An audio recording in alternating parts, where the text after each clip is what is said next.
face aux pressions externes et internes, face à la question de l'endettement, les États-Unis peuvent-ils demeurer longtemps les gendarmes du monde, ce qu'on appellerait aussi les financiers de toutes les causes, avec naturellement les coûts et les politiques que cela engendre? Évidemment non. Les États-Unis sont en train de comprendre qu'ils souffraient de ce qu'on appelle la surextension. C'est-à-dire qu'ils avaient en fait une espèce de géopolitique planétaire. D'ailleurs, les grands commandements américains couvraient toute la planète avec des zones géographiques. Tout cela maintenant est fini. Les États-Unis sont obligés de se focaliser sur 2 ou 3 sujets importants et puis de laisser tomber les autres ou de trouver des alliés, ce qui n'est pas une mauvaise chose en soi. D'autre part, la réduction des déficits budgétaires est une affaire très sérieuse qui, bien entendu, devra être prise en compte par le Pentagone comme par tous les autres ministères.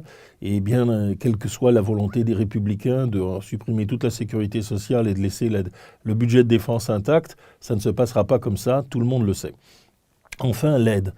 Ça a commencé, on l'a déjà vu, avec le printemps arabe, qui a demandé tout de suite des aides d'urgence pour l'Égypte, pour la Tunisie. Qu'est-ce qu'a fait Barack Obama, malgré toute la sympathie qu'il éprouvait pour le printemps arabe?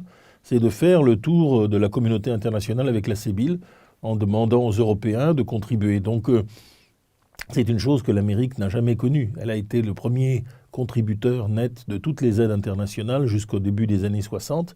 Et avec les excédents les plus importants de la planète, nous en sommes loin.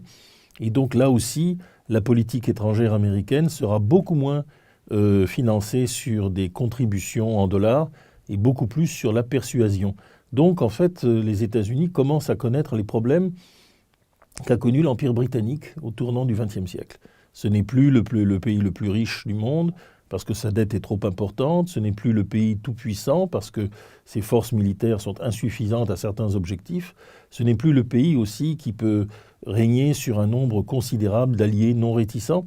Un symbole parmi tant d'autres, lorsqu'il s'était agi de frapper la Syrie après la découverte des armes chimiques, le Parlement britannique, c'est-à-dire l'allié numéro 1 des États-Unis, a refusé d'autoriser le Premier ministre à participer à cette opération.